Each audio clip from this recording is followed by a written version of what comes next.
저거 진짜 특전사 그거 아니야? 707이면 설마 아! 아니야.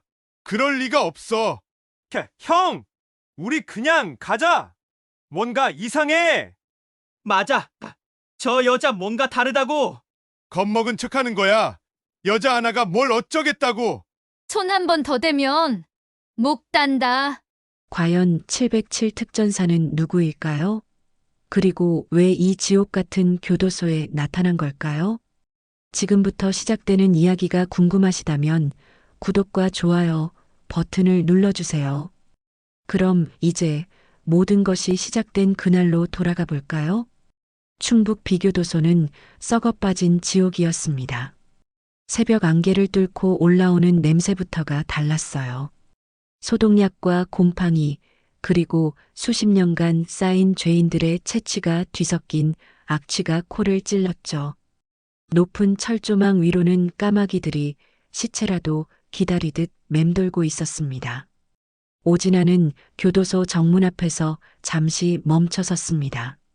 33살 단정한 검은 정장 차림의 진아였지만 차가운 눈빛만큼은 숨길 수 없었어요. 손목에 희미한 상처를 쓰다듬으며 속으로 중얼거렸죠. 군번줄 뗀지 오래지만 아직 내 몸엔 명령이 새겨져 있다. 신입이 여자네. 이런 곳에 왜 왔어요?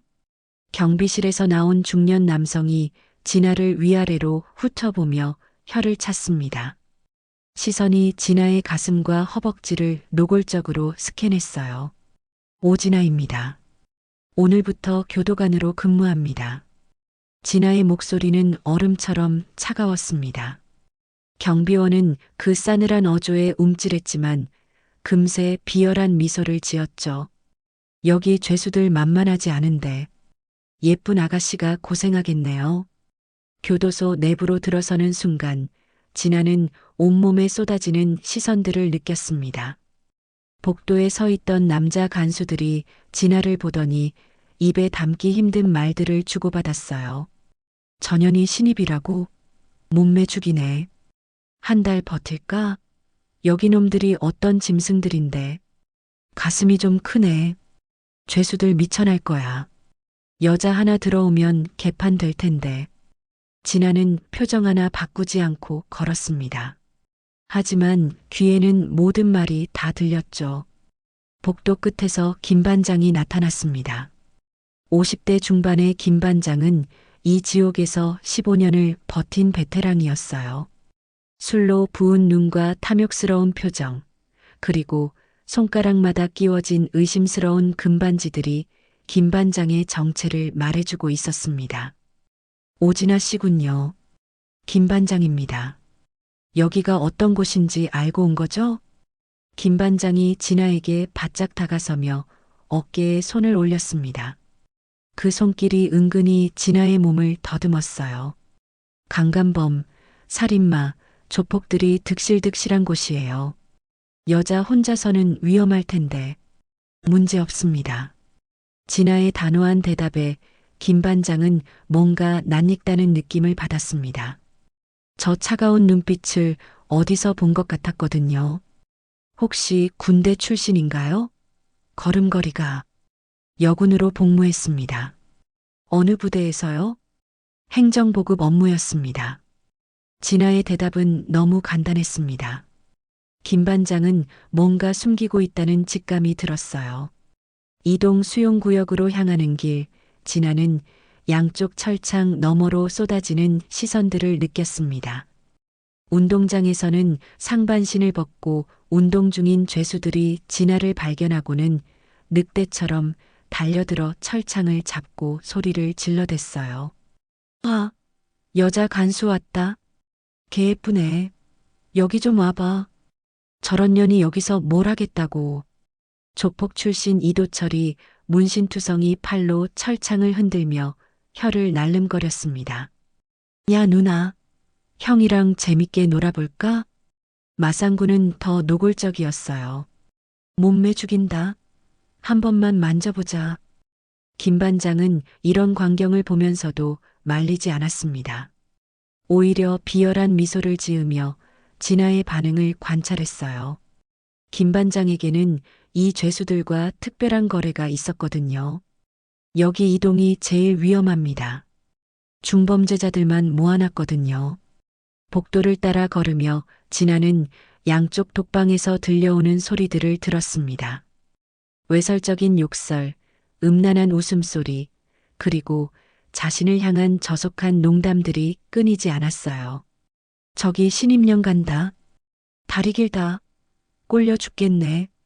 아, 예쁜 누나. 형이 사랑해줄게. 죄수들은 지나갈 때마다 철창 사이로 얼굴을 들이밀며 침을 튀겨가며 소리쳤습니다.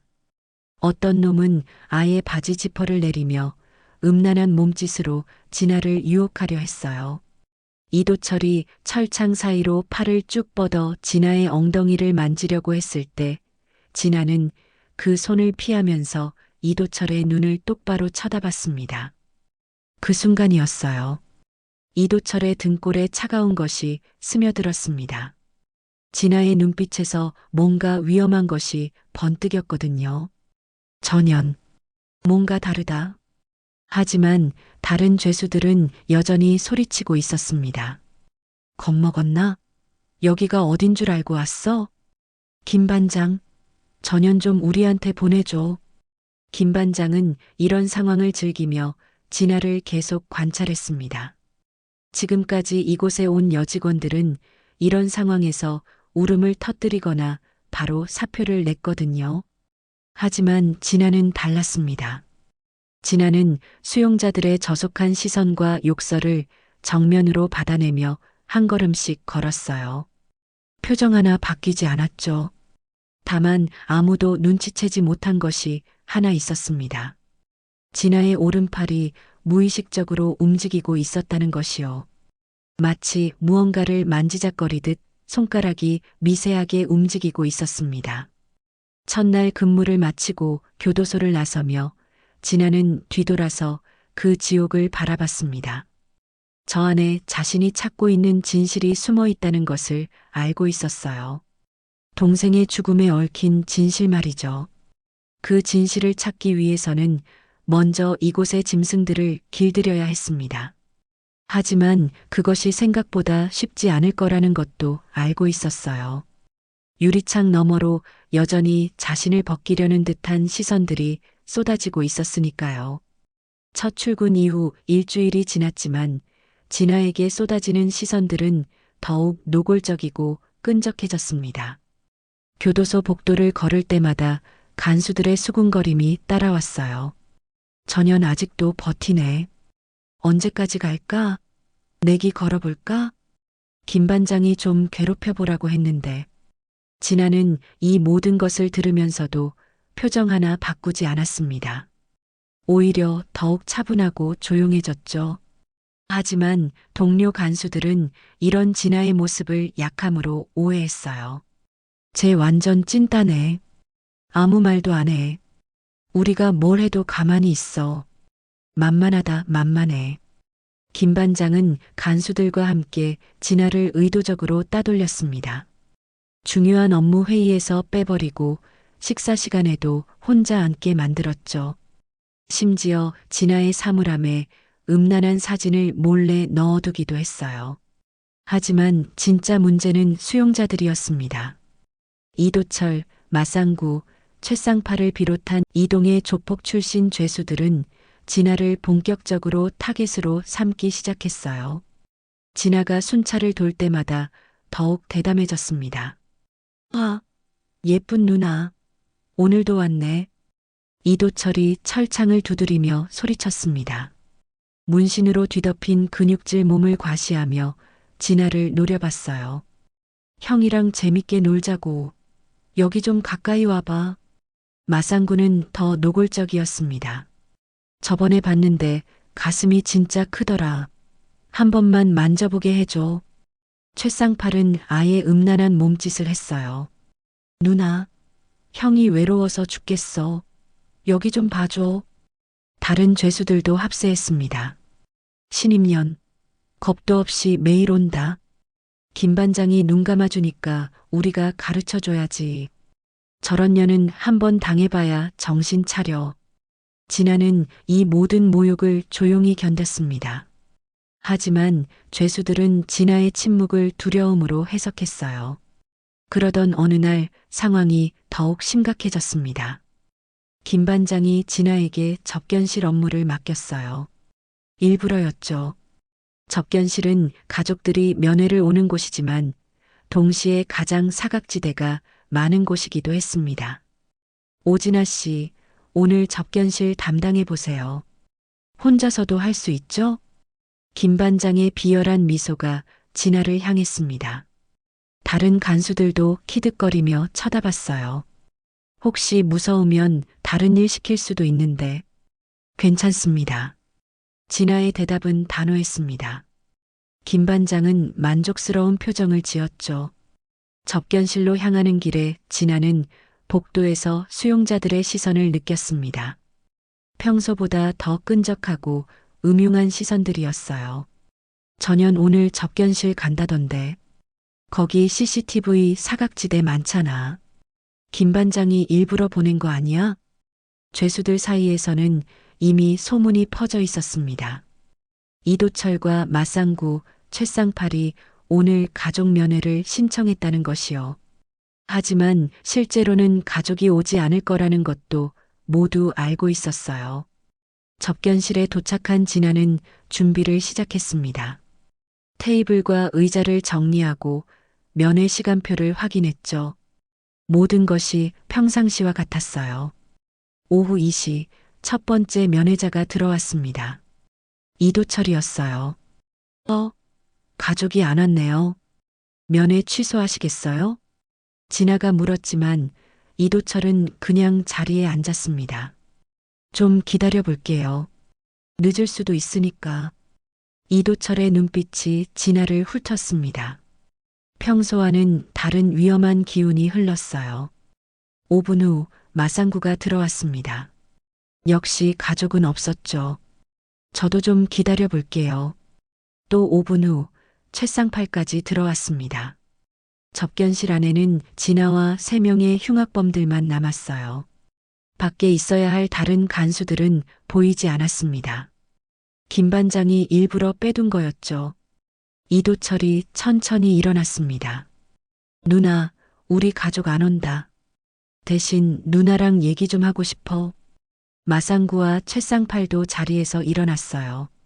3명이 진아를 둘러싸기 시작했습니다. 여기서 뭐 하시는 거죠? 자리로 돌아가세요. 진아의 목소리는 여전히 차가웠지만 3명은 비웃으며 한 걸음씩 다가왔어요. 누나도 외롭지? 우리가 상대해 줄게. 이도철이 진아의 팔을 잡으려고 손을 뻗었습니다. 팔 한 번만 만져보자고 군복이 뭐 그리 대단해? 마상구가 음탕한 웃음을 지으며 말했어요.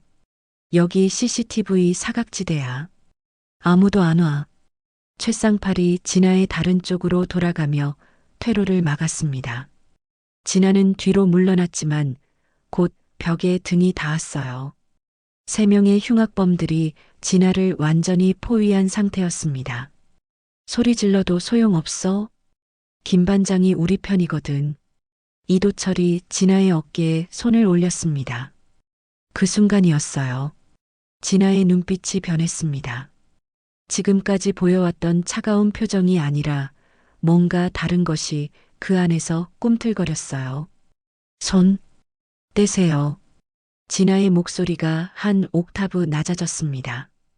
이도철은 그 목소리에서 뭔가 위험한 것을 감지했지만 이미 흥분해서 돌이킬 수 없었어요. 안 뗄 건데? 어쩔 거야? 이도철이 진아의 어깨를 더 세게 움켜쥐었습니다. 마상구와 최쌍팔도 킥킥거리며 다가왔어요. 하지만 그들은 몰랐습니다.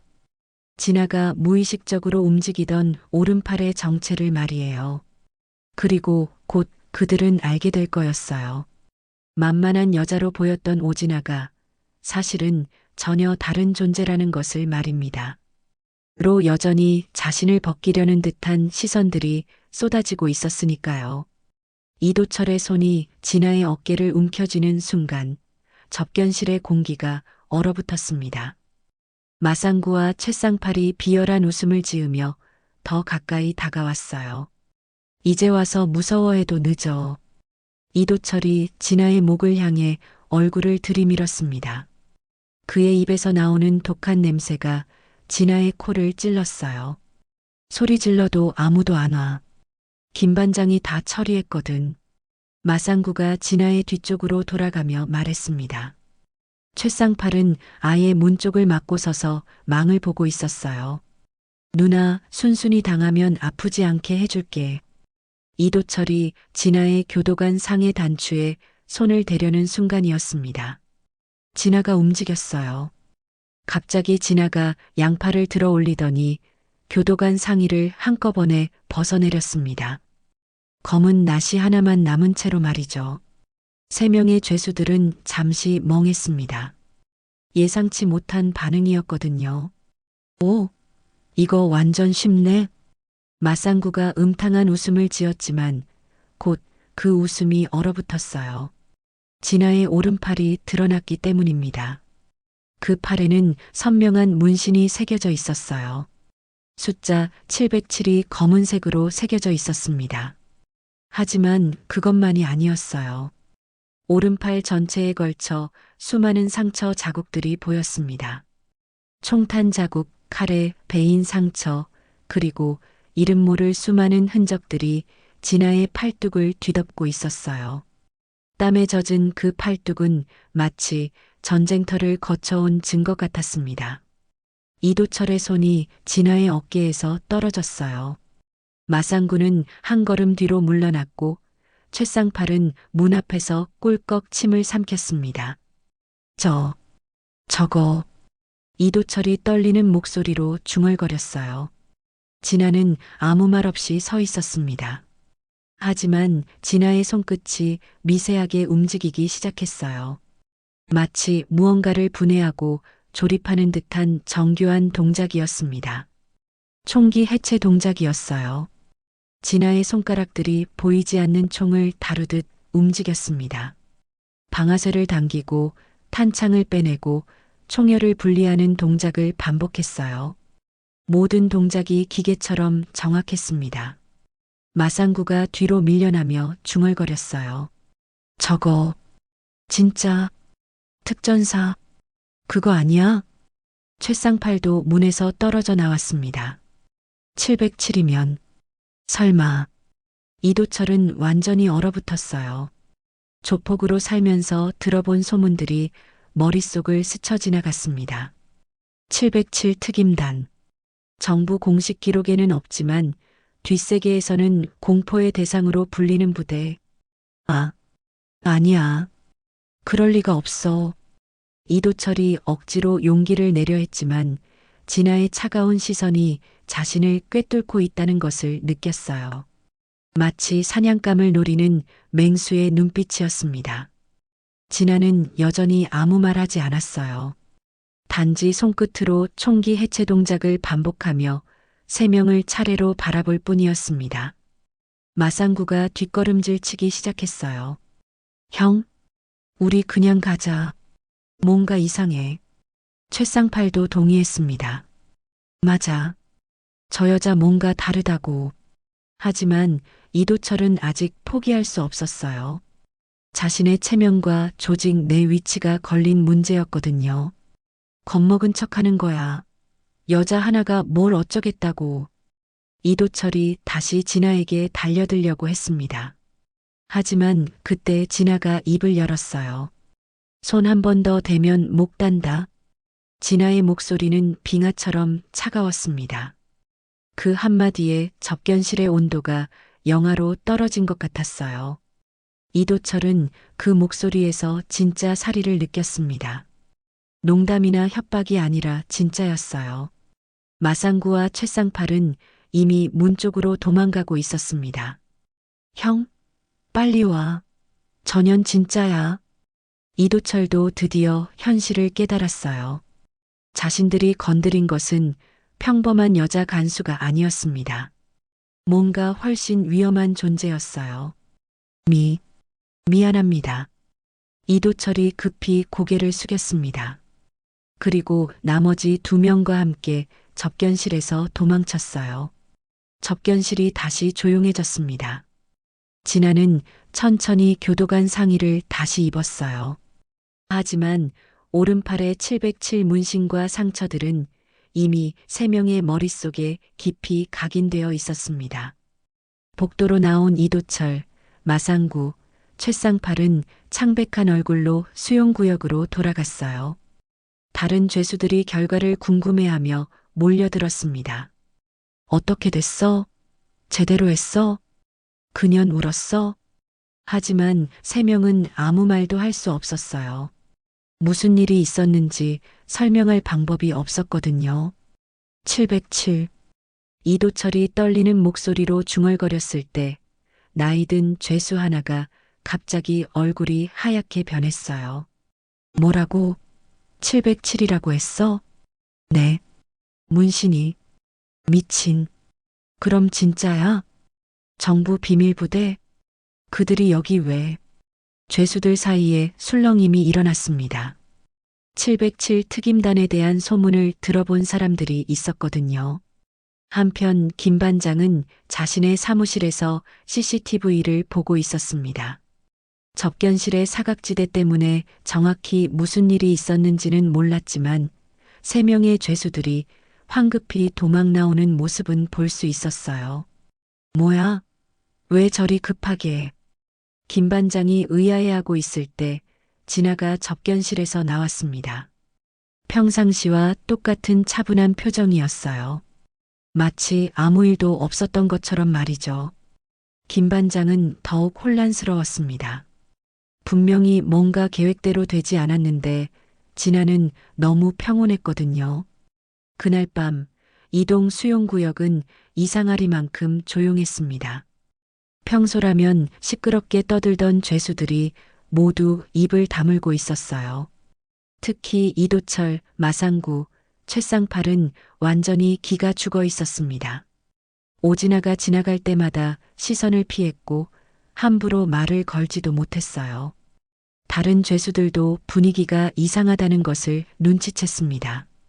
무슨 일이 있었는지는 몰라도 뭔가 큰 변화가 일어났다는 것만은 확실했어요. 그리고 그들은 곧 알게 될 거였습니다. 오진아가 단순한 신임 여자 간수가 아니라는 것을 말이에요. 접견실 사건 이후 비교도소의 분위기가 완전히 뒤바뀌었습니다.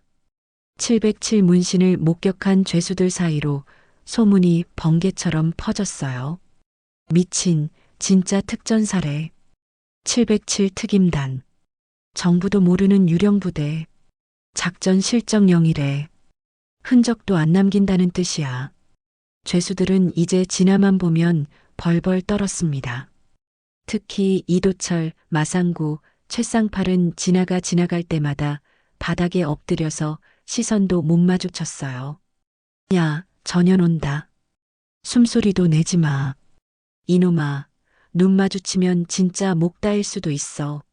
하지만 진아에게 가장 큰 공포를 느낀 사람은 따로 있었습니다. 바로 김 반장이었어요. 김 반장은 며칠째 진아를 관찰하며 식은땀을 흘리고 있었습니다. 707이라는 숫자가 계속 머릿속을 파고들었거든요. 분명히 어디서 본 적이 있는데. 그러던 어느 날 밤 김 반장은 소주를 들이키다가 갑자기 기억이 번쩍 떠올랐습니다. 아, 젠장? 설마. 10년 전 김 반장이 아프가니스탄에서 더러운 돈벌이를 하던 시절의 일이었어요. 민간 용병 일을 하면서 정부의 비공식 작전에 참여했는데 테러리스트들에게 포위당해 죽을 뻔한 적이 있었습니다. 그때 나타난 것이 정체불명의 젊은 여성이었어요. 707이라는 부대명만 대충 던져주고는 혼자서 적진에 뛰어들어 김 반장과 놈들을 구해냈죠. 당시 그 여자는 20대 초반으로 보였는데 지금의 진아와 정확히 일치했습니다. 그때 그 미친년이 설마 오지나? 김 반장의 손이 덜덜 떨리기 시작했습니다. 10년이 지났지만 그 살인기 같은 눈빛은 잊을 수 없었거든요. 다음 날 김 반장은 진아를 몰래 관찰했습니다. 걸음걸이, 자세, 눈빛, 모든 것이 그때 그 살인 기계와 똑같았어요. 젠장, 진짜야. 김 반장은 바지에 실수할 뻔했습니다. 자신이 그동안 어떤 짓을 했는지 깨달았거든요. 707 특임단 출신을 상대로 죄수들을 사주해서 성희롱을 시키다니. 더 큰 문제는 따로 있었어요. 김 반장에게는 숨겨야 할 더러운 비밀이 있었거든요. 김 반장은 지난 10년간 교도소에서 온갖 더러운 짓을 다 해왔습니다. 죄수들과의 마약 거래, 폭행 은폐, 뇌물 수수, 그리고 가장 지독한 것은 한 죄수를 고문해서 죽인 일이었어요. 그 죄수의 이름은 오진욱, 진아의 동생이었습니다. 김 반장은 아직 진아가 그 사실을 모른다고 착각하고 있었어요. 하지만 공포감은 점점 커져만 갔습니다. 왜 하필 여기에 온 거야? 복수하러 온 건가? 한편 교도소 내부에서는 기괴한 일들이 벌어지기 시작했습니다. 일부 죄수들이 진아에게 접견을 신청하기 시작했지만 이상하게도 모두 거부당했어요. 왜 안 돼요? 다른 간수들은 된다고 했는데. 오진아 교도관은 특별합니다. 위험해요. 접견 담당자가 벌벌 떨며 말했어요. 사실 위에서 급하게 지시가 내려온 거였습니다. 진아와 죄수들의 단독 접촉을 절대 허용하지 말라는 지시였죠. 누군가 진아의 정체를 알고 있었던 거예요. 그 무렵 교도소 본청에서는 비밀리에 내부 감사가 시작됐습니다. 표면적으로는 정기 감사였지만 실제로는 진아를 중심으로 한 특별 조사였어요. 감사팀장은 진아에게 개별 면담을 요청했습니다. 하지만 진아를 마주한 순간 등골이 오싹해졌어요. 오진아 교도관, 잠시 얘기 좀 할까요? 네. 진아는 차분하게 대답했지만 그 눈빛에는 뭔가 살벌한 것이 숨어 있었어요. 혹시 과거 군 복무 시절에 특별한 임무를 수행한 적이 있나요? 순간 진아의 눈빛이 얼음처럼 변했습니다. 감사팀장은 숨이 막힐 것 같았어요. 행정보급 업무만 했습니다. 면담이 끝난 후 감사팀장은 급히 어디론가 전화를 걸었습니다. 맞습니다. 확실합니다. 오진아, 707 특임단 출신이 맞아요. 살인기계 맞아요. 그럼 목적이 뭘까요? 동생 복수일 겁니다. 오진욱 말이에요. 김 반장이 죽였거든요. 전화 너머에서 무거운 한숨이 들렸어요. 김 반장은 이미 끝났군요. 그날 밤 김 반장은 소주를 퍼마시며 집으로 향했습니다. 술에 취해 휘청거리며 걸었어요. 누군가에게 미행당하고 있다는 느낌을 받았지만 취기 때문에 신경 쓸 겨를이 없었습니다. 집에 도착한 김 반장은 이상한 것을 발견했습니다. 현관문이 활짝 열려 있었거든요. 뭐야? 김 반장이 흔들리는 몸으로 집 안에 들어가자 거실이 완전히 암흑 속에 잠겨 있었습니다. 그런데 소파에 누군가의 실루엣이 보였어요. 전등을 켜자 오진아가 앉아 있었습니다. 하지만 평상시의 차분한 모습이 아니었어요. 뭔가 다른 존재 같았습니다. 어떻게 여기에? 김 반장님. 진아의 목소리는 지옥에서 올라온 것 같았습니다. 김 반장은 술이 확 깼어요. 뭔 얘기요? 오진욱 얘기요. 김 반장의 얼굴이 새하얗게 변했습니다. 다리에 힘이 빠져서 주저앉을 뻔했어요. 그건 사고였어요. 사고? 진아가 천천히 일어났습니다. 그때 김 반장은 진아의 손에 뭔가 반짝이는 것이 들려있다는 걸 봤어요. 군용 나이프였습니다. 제 동생을 고문해서 죽인 게 사고라고요? 김 반장은 완전히 넋이 나갔습니다. 707 특임단 출신이 복수를 하러 왔다는 것. 이건 지옥행 티켓이었어요. 제발 살려주세요. 하지만 진아는 예상과 다른 말을 했습니다. 죽이지는 않을 거예요. 대신 진아가 섬뜩한 미소를 지었습니다. 평생 지옥에서 살게 해드릴게요. 법정에서 모든 걸 토해내면서 말이에요. 김 반장과의 대면 이후 진아는 모든 계획을 실행에 옮기기 시작했습니다. 동생의 죽음에 얽힌 진실을 찾기 위해 교도소 곳곳을 뒤지기 시작했어요. 새벽 2시 진아는 교도소 관리 사무실에 침입했습니다. 707 특임단에서 배운 침투 기술로 보안 시스템을 무력화시키는 건 식은 죽 먹기였어요. 진우가 이제 진실을 찾아줄게. 진아는 김 반장의 개인 사물함을 뜯어냈습니다. 그 안에서 발견한 것은 충격적이었어요.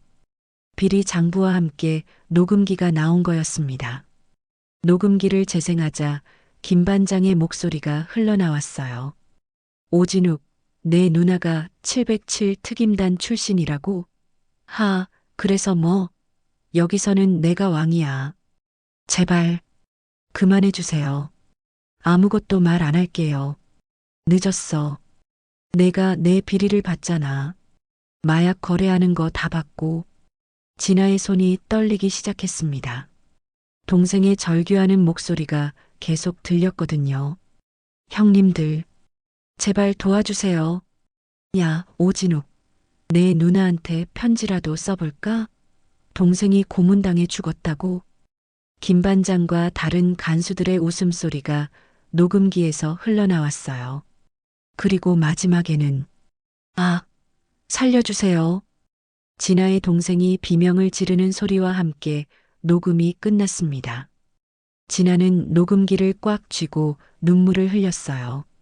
하지만 그 눈물은 슬픔이 아니라 분노였습니다. 이 새끼들. 다음 날 진아는 평상시처럼 근무를 시작했습니다. 하지만 내부적으로는 복수 계획을 세우고 있었어요. 먼저 김 반장과 결탁한 간수들을 찾아내야 했습니다. 진아는 CCTV 녹화 기록을 분석하기 시작했어요. 707 특임단에서 배운 정보 분석 기술이 유용했습니다. 박간수, 이간수, 최간수 모두 김 반장과 한패네. 진아는 이들의 비리 증거를 하나씩 수집해 나갔어요. 죄수들과의 불법 거래, 폭행 은폐, 뇌물수수, 모든 더러운 짓들이 드러나기 시작했습니다. 그러던 중 김 반장이 수상한 움직임을 보이기 시작했어요. 진아가 자신의 정체를 안다는 걸 깨달은 김 반장은 증거인멸을 시도하고 있었습니다. 야, 박간수, 창고에 있는 거 다 태워버려. 형님, 괜찮을까요? 감사 나오는데. 닥치고 시킨 대로 해. 들키면 우리 다 죽어. 하지만 진아는 이미 모든 걸 예상하고 있었어요. 김 반장이 증거를 인멸하기 전에 미리 복사해둔 상태였거든요. 더 중요한 발견이 있었습니다. 진아는 동생이 죽기 전에 몰래 녹음한 파일을 더 찾아냈어요. 누나, 내가 만약 죽으면 이 녹음을 들어줘. 김 반장이 죄수들한테 마약을 팔고 있어. 그리고 동생의 목소리가 떨리고 있었어요. 김 반장이 나를 죽이려고 해. 내가 너무 많은 걸 봤거든. 누나, 복수해줘. 진아는 주먹을 꽉 쥐었습니다.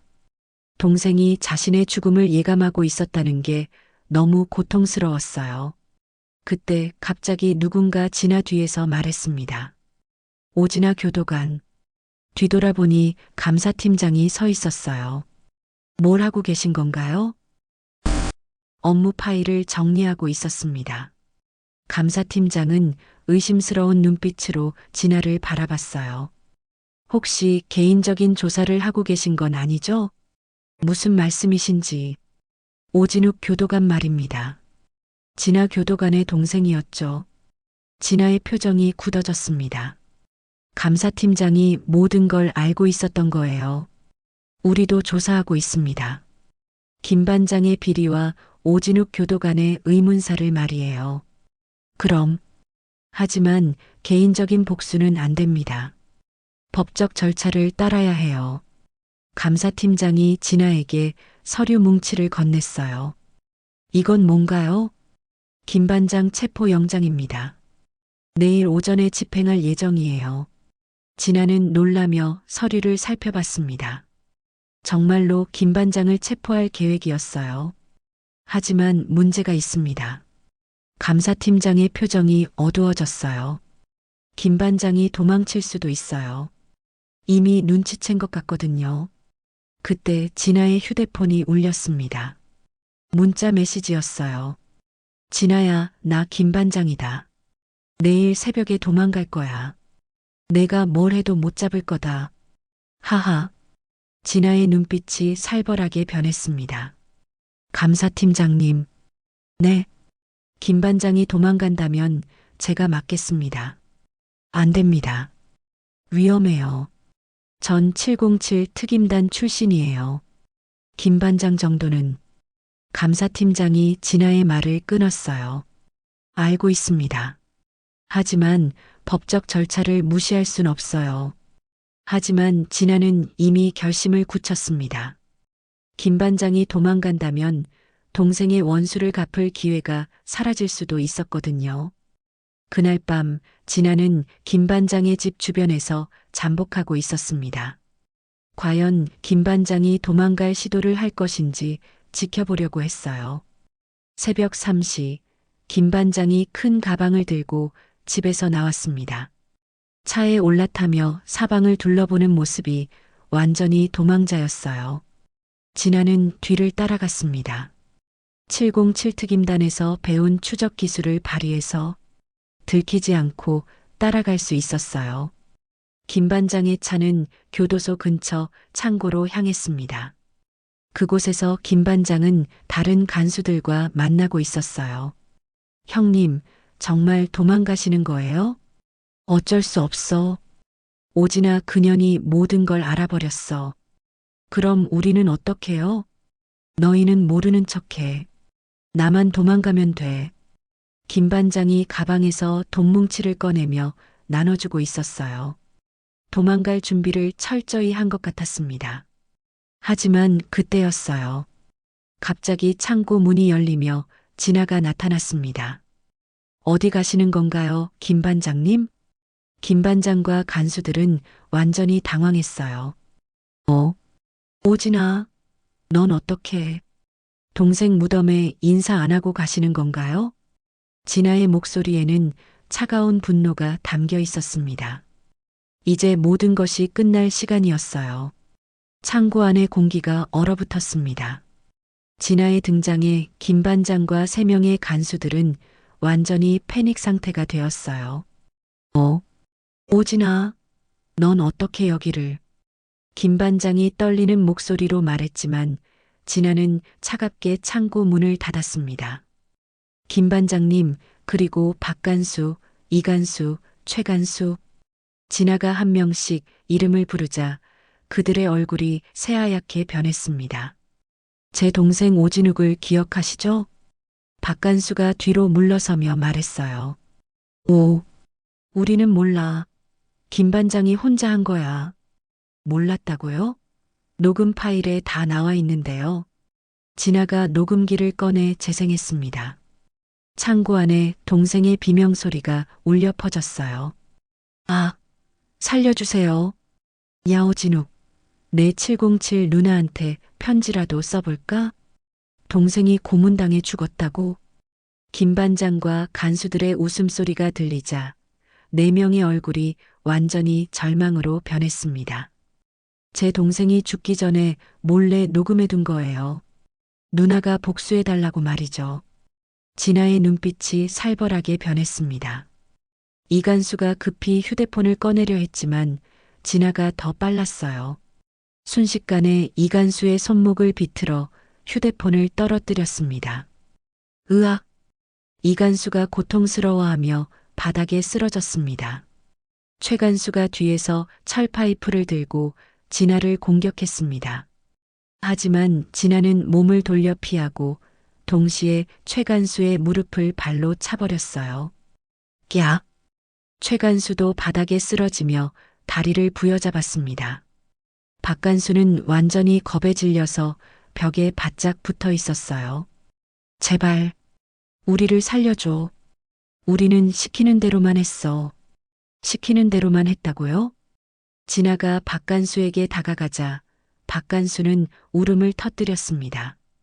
정말이야. 김 반장이 안 하면 우리도 죽인다고 했어. 하지만 박간수는 이미 정신이 나간 상태였습니다. 오진욱이 김 반장의 마약 거래를 봤어. 그래서 김 반장이 죽이라고 했어. 우리는 정말 억지로 한 거야. 진아는 박간수의 고백을 듣고 있었습니다. 계속 말해보세요. 오진욱을 독방에 가뒀어. 그리고 며칠 동안 밥도 안 주고 물도 안 주고 김 반장이 직접 고문했어. 전기봉으로 계속 찔렀어. 오진욱이 기절할 때까지. 그리고 마지막에 박간수가 울면서 계속 말했어요. 심장에 독을 주사했어. 심장마비로 죽은 것처럼 보이게 하려고. 진아의 주먹이 떨리기 시작했습니다. 동생이 얼마나 고통스럽게 죽었는지 상상하니 분노가 치밀어 올랐어요. 그래서 부검도 안 했군요. 김 반장이 의사한테 돈을 줬어. 자연사로 처리하라고.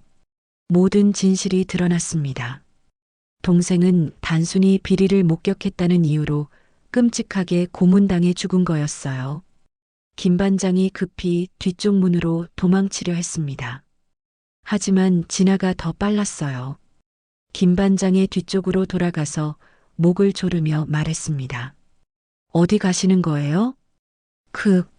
살려줘. 제 동생도 그렇게 말했을 거예요. 살려달라고. 진아는 김 반장을 바닥에 내던졌습니다. 김 반장은 기침을 하며 일어나려 했지만 진아의 발이 가슴을 눌렀어요. 25살 제 동생이 뭘 잘못했나요? 비리를 받다고 죽일 일인가요? 김 반장은 대답할 수 없었어요. 변명의 여지가 없었거든요. 그때 이간수가 일어나서 뒤에서 진아를 공격하려 했습니다. 하지만 진아는 뒤도 돌아보지 않고 뒤차기로 이간수의 배를 찼어요. 이간수는 다시 바닥에 쓰러졌습니다. 혼자서도 충분하네요. 진아는 4명을 모두 제압한 상태였습니다. 707특임단에서 받은 훈련이 얼마나 강력한지 보여주는 순간이었어요. 박간수가 무릎을 꿇고 빌기 시작했습니다. 제발 살려줘. 우리가 잘못했어. 경찰에 자수할게. 최간수도 다리를 절며 빌었어요. 정말 미안해. 우리도 가족이 있어. 하지만 진아는 차갑게 말했습니다. 제 동생은 가족이 없었나요? 그때 진아의 휴대폰이 울렸습니다.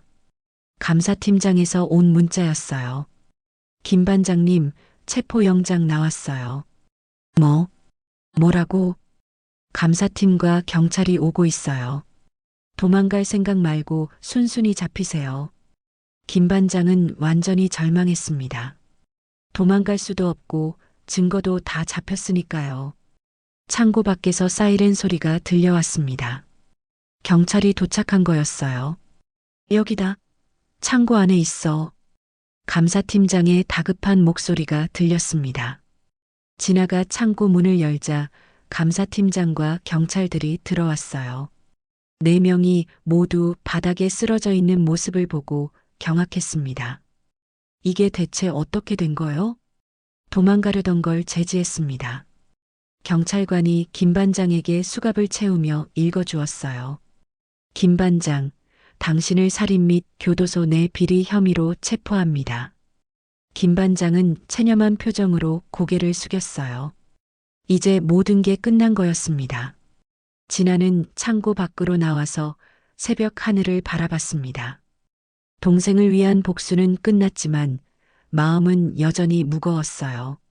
하지만 이제 진욱이는 편안히 쉴 수 있을 것 같았습니다. 김 반장이 체포된 지 일주일 후 비교도소는 완전히 뒤바뀌었습니다. 중앙감사팀이 대거 투입되어 전면적인 조사가 시작됐어요. 진아는 감사실에서 모든 증거를 제출했습니다. 녹음 파일, 비리 장부, 그리고 동생의 마지막 메시지까지 모든 걸 공개했어요. 이 정도면 김 반장과 공범들은 무기징역감입니다. 감사팀장이 서류를 정리하며 말했어요. 하지만 오진아 교도관, 당신도 문제가 있어요. 진아는 차분하게 고개를 끄덕였습니다. 신분을 속이고 침입한 것, 그리고 개인적인 복수를 위해 공권력을 이용한 것. 이건 명백한 위법 행위입니다.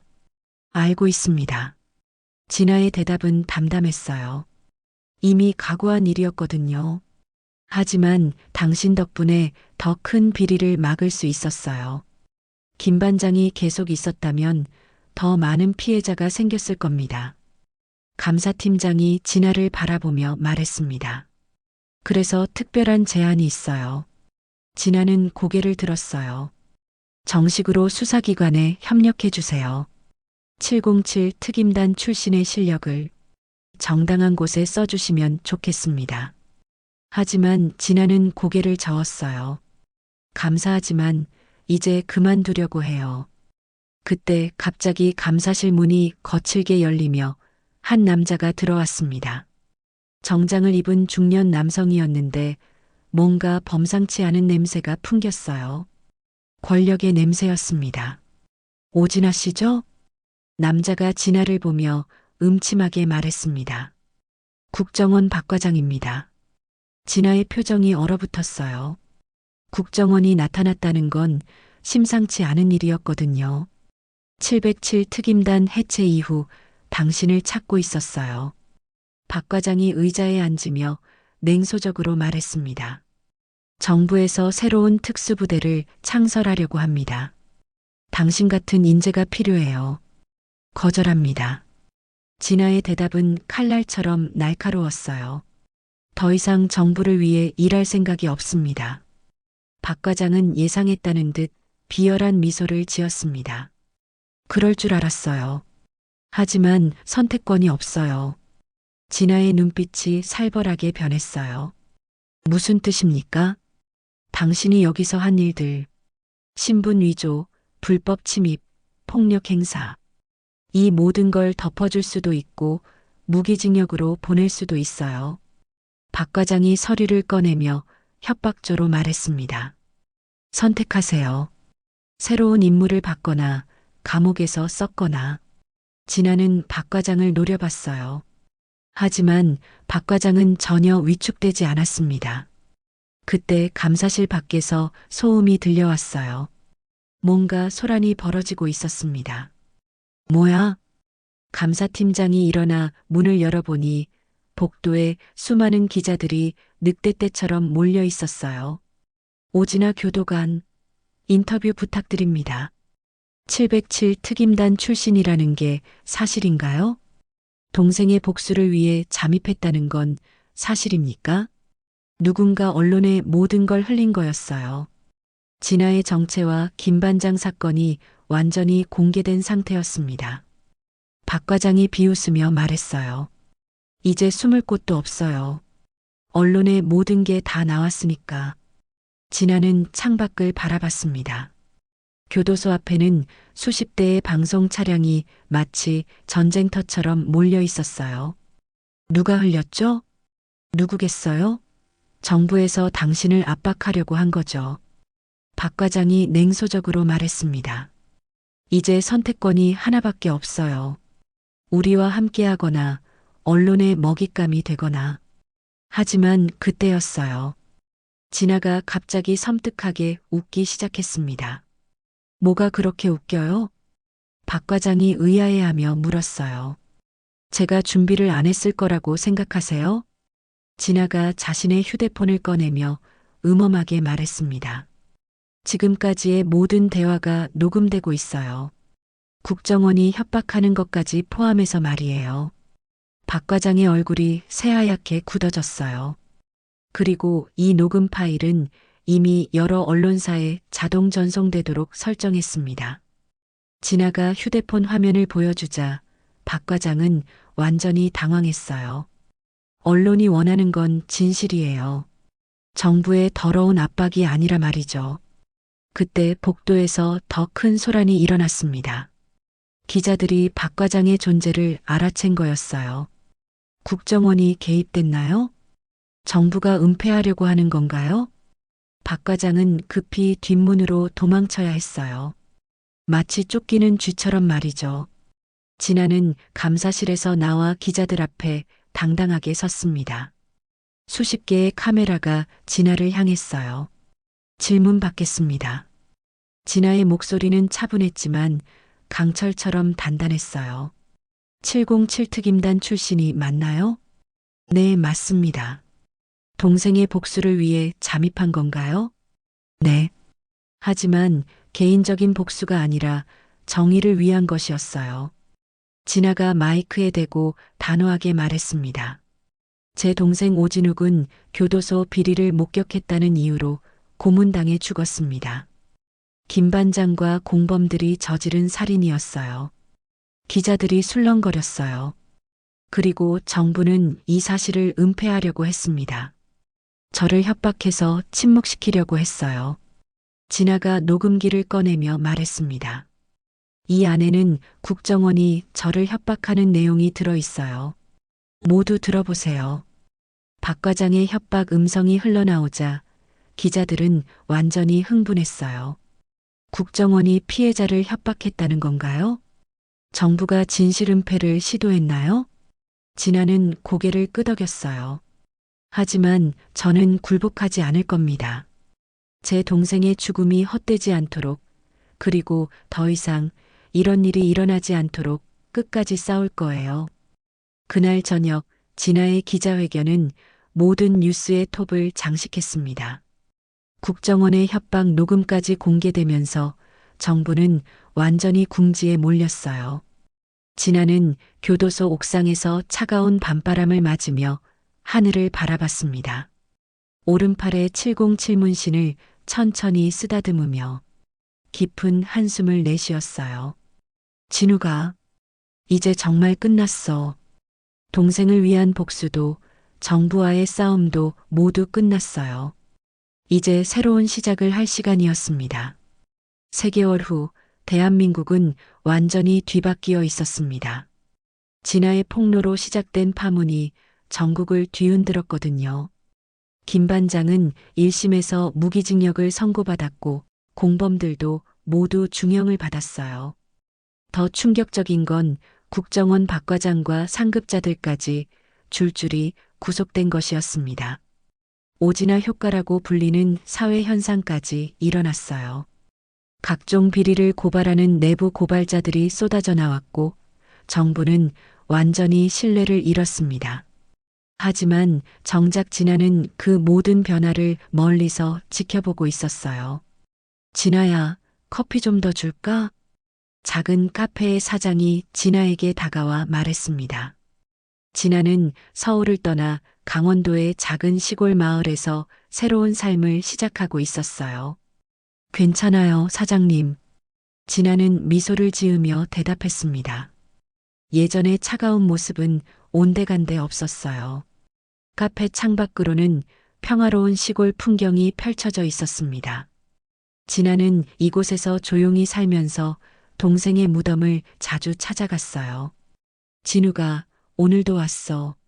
진아는 동생의 묘비 앞에 앉아 말했습니다. 김 반장 놈들 다 잡혔어. 내가 바라던 대로 정의가 실현됐지.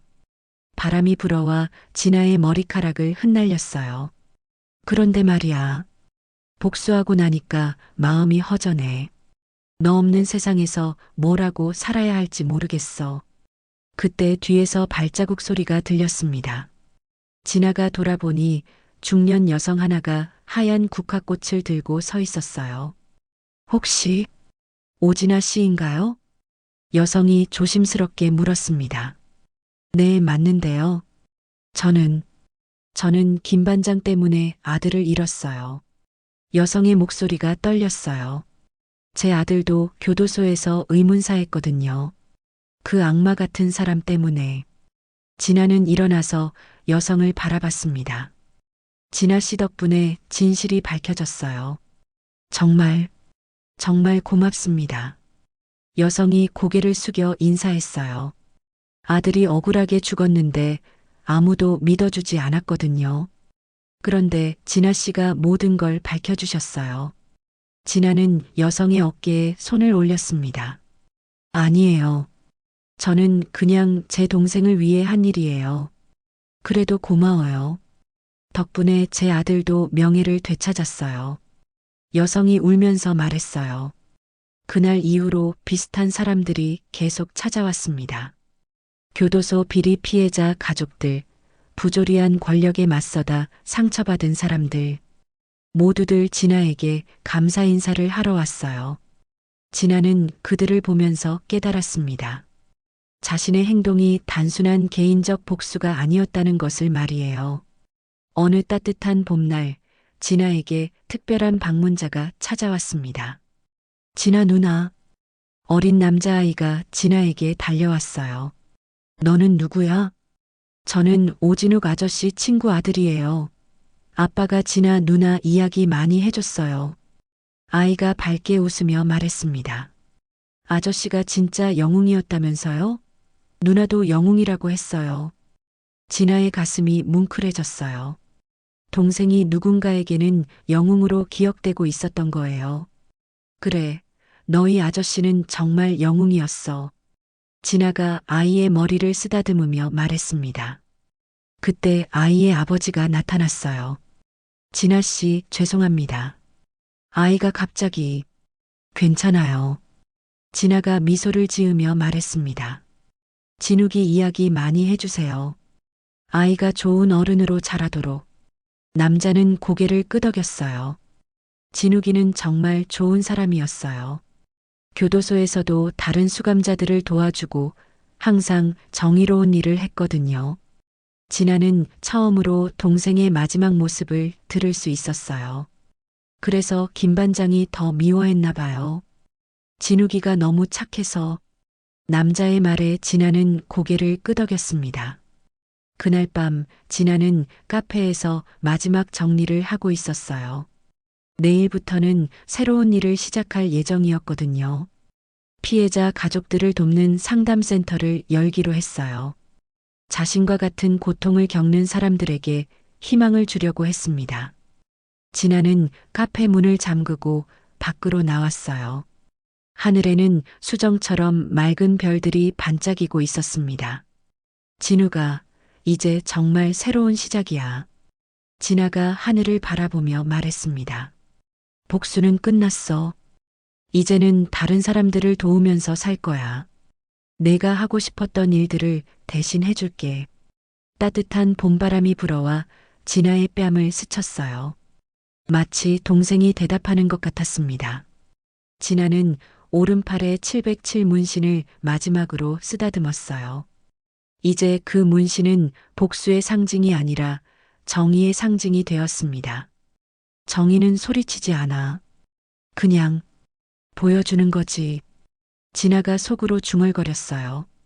한 달 후 진아의 상담센터가 문을 열었습니다. 첫날부터 많은 사람들이 찾아왔어요. 진아 선생님, 도와주세요. 제 가족도 억울하게 당했어요. 어떻게 싸워야 할지 모르겠어요. 진아는 한 명 한 명을 정성스럽게 상담해줬어요. 707 특임단에서 배운 능력을 이제는 사람들을 돕는 데 사용했습니다. 어느 날 저녁, 진아는 상담센터 옥상에서 황금빛 노을을 바라보고 있었어요. 오른팔을 천천히 쓰다듬으며 깊은 생각에 잠겼습니다. 진우가, 우리가 이긴 것 같아. 진아가 하늘에 대고 말했습니다. 내 죽음이 헛되지 않았어.